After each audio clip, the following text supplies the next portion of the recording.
Hi friends, ನಮಸ್ತೆ ಎಲ್ರಿಗೂ. Welcome back to Geetha ಸರಳ ಅಡುಗೆ.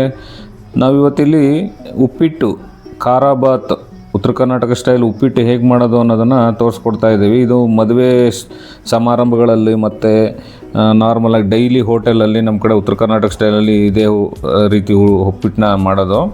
ನೋಡಿ, ನಾವು ಮೊದಲಿಗೆ ಇಲ್ಲಿ ಒಂದು ಬಾಣಲಿನ ಬಿಸಿ ಮಾಡೋಕ್ಕೆ ಇಟ್ಬಿಟ್ಟು ಎಣ್ಣೆ ಹಾಕ್ತಾಯಿದ್ದೀವಿ. ಸೊ ನಾವೇನಂದರೆ ಎಣ್ಣೆ ಹಾಕ್ತಾ ಇರೋದು ರವೆನ ಹುರ್ಕೊಳ್ಳೋದಕ್ಕೆ, ಬಿಸಿ ಮಾಡ್ಕೋಬೇಕು ರವೆನ. ನೋಡಿ, ನಾವಿಲ್ಲಿ 1 ಗ್ಲಾಸು 1/4 kg ಬನ್ಸಿ ರವೆ ತೊಗೊಂಡಿದ್ದೀವಿ ನಾವು. ದಪ್ಪ ರವೆನ ಬನ್ಸಿ ರವೆ ಅಂತ ಕರಿತೀವಿ ನಾವು.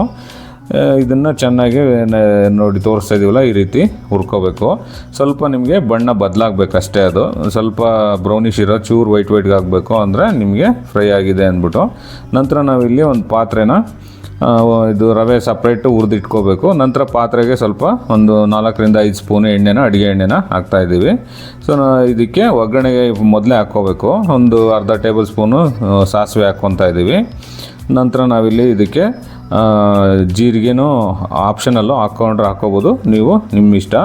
ಸೊ ನಾವಿಲ್ಲಿ 1 ಟೇಬಲ್ ಸ್ಪೂನು ಉದ್ದಿನಕಾಳು ಮತ್ತು 2 ಟೇಬಲ್ ಸ್ಪೂನು ಕಡಲೆಬೇಳೆನ ನೆನೆಸಿಟ್ಕೊಂಡಿದ್ವಿ, ಅದನ್ನು ಹಾಕ್ಕೊಳ್ತಾ ಇದ್ದೀವಿ. ನಂತರ ನಾವಿಲ್ಲಿ ಒಂದು ಮೀಡಿಯಮ್ ಗಾತ್ರದ ಈರುಳ್ಳಿನ ಉದ್ದುದಾಗಿ ಕಟ್ ಮಾಡಿ ಇಟ್ಕೊಂಡಿದ್ವಿ, ಅದನ್ನು ಈಗ ಫ್ರೈ ಮಾಡ್ಕೊಳ್ಳೋದಕ್ಕೆ ಸೇರಿಸ್ಕೊಳ್ಳೋಣ. ಸೊ ಇದನ್ನು ಸ್ವಲ್ಪ ಈರುಳ್ಳಿ ಕಲರ್ ಚೇಂಜ್ ಆಗೋವರೆಗೂ ನೀವು ಫ್ರೈ ಮಾಡ್ಕೊಳ್ಳಿ. ನಂತರ ಇದಕ್ಕೆ ನಾವು ಒಂದು 4-5 ಹಸಿಮೆಣ್ಸಿನ್ಕಾಯಿನ ಉದ್ದುದಕ್ಕೆ ಕಟ್ ಮಾಡಿ ಇಟ್ಕೊಂಡಿದ್ವಿ, ಅದನ್ನು ನಾವು ಇದಕ್ಕೆ ಸೇರಿಸ್ಕೊಂಡು ಎರಡನ್ನ ನೀಟಾಗಿ ಈರುಳ್ಳಿ ಕಲರ್ನ ಸ್ವಲ್ಪ ಬ್ರೌನಿಷ್ ಆಗೋವರೆಗೂ ಇದನ್ನು ನೀಟಾಗಿ ಬಾಡಿಸ್ಕೊಳ್ಳಿ. ಎಣ್ಣೆಲಿ ಫ್ರೈ ಆಗಲಿ. ಸ್ವಲ್ಪ ಹಸಿ ಇತ್ತು ಅಂದರೆ ನಿಮಗೆ ಅದು ತಿನ್ನೋವಾಗ ಬರೀ ಈರುಳ್ಳಿ ತಿನ್ನಂಗೆ ಆಗುತ್ತೆ. ಸ್ವಲ್ಪ ಸ್ಮೂತ್ ಆಗಲಿ ಈರುಳ್ಳಿ. ಸ್ವಲ್ಪ ಸಾಫ್ಟ್ ಆಯಿತು ಅಂತ ಹೇಳಿದ್ರೆ ತಿನ್ನೋವಾಗ ಚೆನ್ನಾಗಿರುತ್ತೆ. ನೋಡಿ, ಈ ರೀತಿ ನೀಟಾಗಿ ಫ್ರೈ ಆಗಬೇಕು ಎಣ್ಣೆಲಿ ನಿಮ್ಮ ಈರುಳ್ಳಿ ಮತ್ತು ಮೆಣಸಿನ್ಕಾಯಿ. ನಂತರ ನಾವಿಲ್ಲಿ ಒಂದು 10-15 ಎಲೆ ಕರಿಬೇವಿನ ಎಲೆ ಹಾಕ್ಕೊತಾ ಇದ್ದೀವಿ. ಇದು ಕರಿಬೇವಿನ ಎಲೆ ಏನಂದರೆ ನಿಮಗೆ ಪರಿಮಳ ಬರೋದಕ್ಕೆ ಮುಂಚೆನೇ ಹಾಕ್ಕೋಬೇಡಿ, ಅದು ಯಾಕಂದರೆ ಎಣ್ಣೆಲಿ ಬೇಗ ಇದಾದರೆ ಸೀದೋಗಿರೋ ಸ್ಮೆಲ್ ಬರುತ್ತೆ. ಸೊ ಮಧ್ಯದಲ್ಲಿ ನಾವು ಮತ್ತೆ ಒಂದು ಮೀಡಿಯಮ್ ಗಾತ್ರದ ಟೊಮೊಟೊನ ಮೀಡಿಯಮ್ ಸೈಜ್ಗೆ ಕಟ್ ಮಾಡಿ ಇಟ್ಕೊಂಡಿದ್ದೀವಿ, ಅದನ್ನು ಇದಕ್ಕೆ ಸೇರಿಸ್ಕೊಳ್ತಾ ಇದ್ದೀವಿ. ಅದನ್ನು ಸ್ವಲ್ಪ ನೀವು ಫ್ರೈ ಮಾಡ್ಕೋಬೇಕು ಈ ರೀತಿ. ಸೊ ಸ್ವಲ್ಪ ಟೊಮೊಟೊನ ಸಾಫ್ಟ್ ಆಗಬೇಕು. ಅದು ನೀವು ಮುಂಚೆನೇ ಹಾಕ್ಕೊಂಡ್ರೆ ಬೇಗ ಸಾಫ್ಟ್ ಆಯಿತು ಅಂದರೆ ಉಪ್ಪಿಟ್ಟು ಸ್ವಲ್ಪ ಹುಳಿ ಬರುತ್ತೆ. ನಂತರ ನಾವಿಲ್ಲಿ ರುಚಿಗೆ ತಕ್ಕಷ್ಟು ಕಲ್ಲುಪ್ಪು ಹಾಕ್ತಾಯಿದ್ದೀವಿ. ಹೆಂಗಿದ್ರು ನೀರು ಹಾಕ್ತೀವಲ್ವ, ಆಮೇಲೆ ಕರಗೋಗುತ್ತೆ. ಸಣ್ಣ ಉಪ್ಪು ಏನು ಹಾಕೋದು ಬೇಕಾಗಿಲ್ಲ, ಕಲ್ಲುಪ್ಪನ್ನೇ ನೀವು ಇದಕ್ಕೆ ಸೇರಿಸ್ಕೊಳ್ಳಿ. ರುಚಿಗೆ ತಕ್ಕಷ್ಟು ನಿಮ್ಗೆ ಎಷ್ಟು ಬೇಕೋ ಅಷ್ಟು ಖಾರ ಉಪ್ಪು ನಿಮ್ಗೆ ಹೇಗೆ ಬೇಕೋ ಅಷ್ಟು ಉಪ್ಪನ್ನ ಸೇರಿಸ್ಕೊಳ್ಳಿ. ಸೊ ನೀಟಾಗಿ ಉಪ್ಪು ಸೇರಿಸ್ಕೊಂಡ್ಮೇಲೆ ಈ ರೀತಿ ನೀಟಾಗಿ ಬಾಡಿಸ್ಕೊಳ್ಳಿ. ನೋಡಿ, ಇವಾಗ ಏನಂದರೆ ಇಲ್ಲಿ ಈ ಸ್ಟೇಜಲ್ಲಿ ಹಸಿಕಾಯಿನೂ ಹಾಕ್ಕೋಬೋದು, ಆಪ್ಷನಲ್ಲು. ತೆಂಗಿನಕಾಯಿನ ನಿಮ್ಮ ಒಂದು ಟೇಸ್ಟಿಗೆ ಹೆಂಗೆ ಬೇಕು ಅಂದರೆ ಹಾಕ್ಕೊಂಡ್ರೆ ತುಂಬ ಚೆನ್ನಾಗಿರುತ್ತೆ.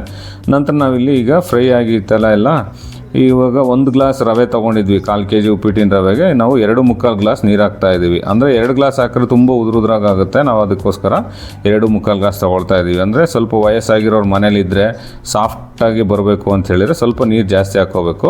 ಸೊ ನೀರು ಈ ಸ್ಟೇಜಲ್ಲಿನೇ ನೀವು ಇದಕ್ಕೆ ಉಪ್ಪು ಅದನ್ನು ಎಲ್ಲ ನೋಡಿಬಿಟ್ಟು ಹಾಕ್ಕೊಳ್ಳಿ. ನಂತರ ಇದು ಕುದಿಯೋಕ್ಕೆ ಬಿಡಬೇಕು. ಒಂದು ಕುದಿಯೋವರೆಗೂ ನೋಡಿ, ನೀರು ತೋರಿಸ್ತಾ ಇದೆಯಲ್ವ, ಉಗಿ ಬರ್ತಾ ಇದೆ ಮುಚ್ಚಿಟ್ಟ ಮೇಲೆ. ಈ ರೀತಿ ಕುದಿಬೇಕು. ನೋಡಿ, ಮಳ್ತಾ ಇದೆ ನೀರು, ಅಂದರೆ ಕುದೀತಾ ಇದೆ ಚೆನ್ನಾಗಿ. ಈ ಸ್ಟೇಜಲ್ಲಿ ನೀವು ಉಪ್ಪು ಮತ್ತು ಖಾರನ ನೀವು ಇದರಲ್ಲಿ ರುಚಿ ನೋಡ್ಕೊಂಬಿಡ್ಬೇಕು ನೀರಲ್ಲಿ. ಆಮೇಲೆ ರವೆ ಹಾಕ್ಕೊಳ್ಳಿ. ಸೊ ನಮಗೆ ಎಲ್ಲ ಓಕೆ ಅನ್ನಿಸ್ತು ಅಂದರೆ ಈ ರೀತಿ ಹುರಿದಿಟ್ಕೊಂಡಿದ್ವಲ್ಲ ಆ ರವೆನ ಒಟ್ಟಿಗೆ ಆದರೂ ಹಾಕ್ಕೋಬೋದು, ಸ್ವಲ್ಪ ಹಾಕ್ಕೊಂಡು ನೀವು ಸೌಟಲ್ಲಿ ಕೈ ಆಡಿಸ್ಕೋಬೋದು. ನೋಡಿ, ರವೆ ಎಲ್ಲ ಹಾಕಿದ್ಮೇಲೆ ಮೀಡಿಯಮ್ ಫ್ಲೇಮಲ್ಲಿ ಇಟ್ಕೊಳ್ಳಿ ಈ ಸ್ಟೇಜಲ್ಲಿ. ಸ್ಟವ್ನ ತುಂಬ ಉರಿ ಇಟ್ಕೋಬೇಡಿ, ಬೇಗ ತಳ ಹತ್ಬಿಡುತ್ತೆ, ಅಂದರೆ ಸೀದೋಗ್ಬಿಡುತ್ತೆ. ಮೀಡಿಯಮ್ ಫ್ಲೇಮಲ್ಲೇ ನೀವು ಸ್ಟವ್ನ ಇಟ್ಕೊಂಡಿರ್ಬೇಕು ಈ ಸ್ಟೇಜಲ್ಲಿ. ಸ್ವಲ್ಪ ಕೊತ್ತಂಬರಿ ಸೊಪ್ಪು ಚಿಕ್ಕದಾಗಿ ಕಟ್ ಮಾಡಿ ಇಟ್ಕೊಂಡಿದ್ವಿ, ಅದನ್ನು ಈ ಸ್ಟೇಜಲ್ಲಿ ಸೇರಿಸ್ಕೊಳ್ತಾ ಇದ್ದೀವಿ. ಸೊ ನೋಡಿ, ಇವಾಗ ಆಲ್ಮೋಸ್ಟ್ ನೀರಿನಂಶ ಕಮ್ಮಿ ಆಗಿದೆ.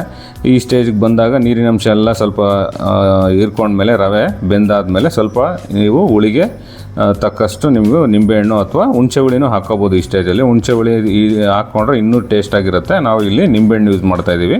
ಒಂದು ಚಿಕ್ಕ ಸೈಜ್ ನಿಂಬೆಹಣ್ಣ ಇಲ್ಲಿ 1/4 kg ಉಪ್ಪಿಟ್ಟಿಗೆ ಒಂದು ಮೀಡಿಯಮ್ ಸೈಜ್, ಅಂದರೆ ಚಿಕ್ಕ ಸೈಜೇ ಅಂದ್ಕೊಳ್ಳಿ, ಮೀಡಿಯಮ್ ಸೈಜ್ ಅಥವಾ ಚಿಕ್ಕ ಸೈಜ್ ನಿಂಬೆಹಣ್ಣು ರಸನ ಸೇರಿಸ್ಕೊಳ್ಳಿ. ಸೊ ನೀಟಾಗಿ ನಿಂಬೆಹಣ್ಣಿನ ರಸ ಹಾಕಿದ್ಮೇಲೆ ನೀಟಾಗಿ ಈ ರೀತಿ ಮಿಕ್ಸ್ ಮಾಡಿಕೊಂಡು ಇದನ್ನು ಹಳ್ಳಕ್ಕೆ ಬಿಡಬೇಕು. ಅಂದರೆ ನಿಮ್ಮ ಪೂರ್ತಿ ಲೋ ಫ್ಲೇಮ್ಗೆ ಇಟ್ಬಿಟ್ಟು ಸ್ಟವ್ನ ನೀಟಾಗಿ ಒಂದು ಪ್ಲೇಟ್ನ ಮುಚ್ಚಿಟ್ಬಿಟ್ಟು ಅದನ್ನು ಬಾಯ್ಲ್ ಆಗೋದಕ್ಕೆ, ಅಂದರೆ ಒಳಗಡೆ ನಿಧಾನಕ್ಕೆ ಬೆಂದ್ಕೊಳ್ಳುತ್ತೆ ಉಗಿಗೆ, ಹಬೆಗೆ. ನೋಡಿ ಈ ರೀತಿ ಮುಚ್ಚಿಟ್ಬಿಡ್ಬೇಕು. ಸೊ ಒಂದು 5-10 ನಿಮಿಷ ಲೋ ಫ್ಲೇಮಲ್ಲೇ ಇಟ್ಬಿಡಿ. ನೀಟಾಗಿ ಅಳ್ಕೊಳ್ಳುತ್ತೆ. ನಮ್ಮ ಕಡೆ ಅರಳೋದು ಅಂತ ಹೇಳಿ ಕರೀತಾರೆ. ಅಂದರೆ ರವೆ ಇದ್ದಿದ್ದು ಸ್ವಲ್ಪ ಸಾಫ್ಟ್ನೆಸ್ ಬರುತ್ತೆ. ತೋರಿಸ್ತೀವಿ ನೋಡಿ ಇವಾಗ. ಅದು ಅಂದರೆ ರವೆ ನಿಮಗೆ ಎಷ್ಟು ಟೆಕ್ಸ್ಚರ್ ಹೆಂಗೆ ಗೊತ್ತಾಗುತ್ತೆ ಅಂದರೆ ನಿಮಗೆ ಏನಕ್ಕೆ ಈ ಲಾಸ್ಟಲ್ಲಿ 5 to 10 ಮಿನಿಟ್ಸ್ ಬಿಡಬೇಕು ಅಂದರೆ ಇದೇ ಕಾರಣಕ್ಕೇ ನೋಡಿ ತೋರಿಸ್ತಾ ಇದ್ದೀವಿ. ಆ ಟೆಕ್ಸ್ಚರ್ ಹೆಂಗೆ ರವೆ ನಿಮಗೆ ಎಷ್ಟು ಒಂದು ಹದವಾಗಿ ಬೆಂದಿದೆ ಅನ್ನೋದಕ್ಕೆ ನೋಡಿ. ರವೆ ಅನ್ನೋದು ಕಾಣಿಸೋದೇ ಇಲ್ಲ, ನೀಟಾಗಿ ಬೆಂದಿರೋ ಥರ ಕಾಣಿಸ್ತಾ ಇದೆ. ಸೊ ಇದೇ ಕಾರಣಕ್ಕೋಸ್ಕರ ನೀವು ಒಂದು 5-10 ನಿಮಿಷಗಳ ಕಾಲ ಪ್ಲೇಟ್ ಮುಚ್ಚಿಬಿಟ್ಟು ಆ ಬೇಲೆ ನಿಧಾನಕ್ಕೆ ಬೇಯ್ಕೊಳ್ಳೋದಕ್ಕೆ ಬಿಟ್ಬಿಡ್ಬೇಕು. ಸೊ ನೋಡಿ ಈ ರೀತಿ ತುಂಬ ಚೆನ್ನಾಗಿ ಬರುತ್ತೆ ಫ್ರೆಂಡ್ಸ್. ಇದನ್ನು ನಮ್ಮ ಉತ್ತರ ಕರ್ನಾಟಕ ಕಡೆ ಎಲ್ಲ ಏನಂದರೆ ನಿಮ್ಮ ಮದುವೆ ಸಮಾರಂಭಗಳಲ್ಲಂತೂ ಯಾವುದೇ ಫಂಕ್ಷನ್ ನಡೆದ್ರೆ ಜನ ಜಾಸ್ತಿ ಇದ್ದರೆ ಇದೇ ಉಪ್ಪಿಟ್ಟೆ ಮಾಡೋದು. ನಮ್ಮ ಕಡೆ ಕಾಂಕ್ರೀಟ್ ಅಂತ ಕರೀತಾರೆ. ಅಂದರೆ ಈ ಉಪ್ಪಿಟ್ಟು ಇದಕ್ಕೆ ನೀವು ತೆಂಗಿನಕಾಯಿ ಆಪ್ಷನಲ್ಲು ಹಾಕ್ಕೊಂಡ್ರೆ ತುಂಬ ಚೆನ್ನಾಗಿರುತ್ತೆ. ಹುಣಸೆ ಹುಳಿನೂ ಆಪ್ಷನಲ್ಲು, ಅದನ್ನು ಹಾಕ್ಕೊಂಡ್ರೆ ತುಂಬ ಚೆನ್ನಾಗಿರುತ್ತೆ. ಆಮೇಲೆ ಶೇಂಗಾ ಬೀಜನೂ ಹಾಕ್ಕೊಳ್ತಾರೆ. ನಾವಿಲ್ಲಿ ಬರೀ ಕಡಲೆ ಬೇಳೆ ಮತ್ತು ಉದ್ದಿನ ಬೇಳೆ ಮಾತ್ರ ಯೂಸ್ ಮಾಡಿದ್ದೀವಿ. ಇವೆಲ್ಲ ಆಪ್ಷನಲ್ಲು, ಇವನ್ನ ಹಾಕ್ಕೊಂಡ್ರೂ ಇನ್ನೂ ತುಂಬ ಚೆನ್ನಾಗಿರುತ್ತೆ. ಸೊ ಇದಕ್ಕೆ ನಮ್ಮ ಕಡೆ ಏನಂದರೆ ಪುಡಿ ಚಟ್ನಿ ಅಥವಾ ಕೆಂಪು ಚಟ್ನಿಗೆ ಜೊತೆಗೆ ಕಾಂಬಿನೇಷನಾಗಿ ತಿಂತಾರೆ. ಅಂದರೆ ಬೆಂಗಳೂರಲ್ಲಿ ನಿಮಗೆ ನಾರ್ಮಲ್ ಕಾಯಿ ಚಟ್ನಿನೂ ಈ ಇಡ್ಲಿ ಚಟ್ನಿ ತಿಂತೀವಲ್ಲ ಆ ಚಟ್ನಿ ಜೊತೆಗೂ ತಿಂತಾರೆ. ಇದ್ರ ಜೊತೆಗೆ ನಮ್ಮ ಕಡೆ ಮಿರ್ಚಿ ಬಜ್ಜಿ, ಮೆಣಸಿನ್ಕಾಯಿ ಜೊತೆಗೆ ಕಾಂಬಿನೇಷನ್ ಇದು ತುಂಬ. ಸೊ ಈ ರೀತಿ ನೀವು ಟ್ರೈ ಮಾಡಿ ಫ್ರೆಂಡ್ಸ್. ಯಾವ ರೀತಿ ಬಂತು ಅಂದ್ಬಿಟ್ಟು ಕಮೆಂಟ್ ಬಾಕ್ಸಲ್ಲಿ ತಿಳಿಸಿ. ಸೊ ಎಲ್ರಿಗೂ ತುಂಬ ಇಷ್ಟ ಆಗುತ್ತೆ ಇದು. ವಯಸ್ಸಾಗಿರೋರಿಗೆ, ಮಕ್ಕಳಿಗೆ ನೀವು ಬ್ರೇಕ್ಫಾಸ್ಟ್ ಇಮಿಡಿಯೇಟಾಗಿ ಮಾಡಬೇಕಂದ್ರೆ ಇದು ಒಂದು 10 ನಿಮಿಷದಲ್ಲಿ ಆಗೋವಂಥ ರೆಸಿಪಿ ಇದು. ತುಂಬ ಚೆನ್ನಾಗಿ ಬರುತ್ತೆ. ಸೊ ನೀವು ಮಾಡಿ ಟ್ರೈ ಮಾಡಿ, ಹಾಗೆ ಕಮೆಂಟ್ ಬಾಕ್ಸಲ್ಲಿ ತಿಳಿಸಿ. ಹಾಗೆ ನಮ್ಮ ಚಾನಲ್ ಯಾರು ಸಬ್ಸ್ಕ್ರೈಬ್ ಮಾಡಿ ದಯವಿಟ್ಟು ಸಬ್ಸ್ಕ್ರೈಬ್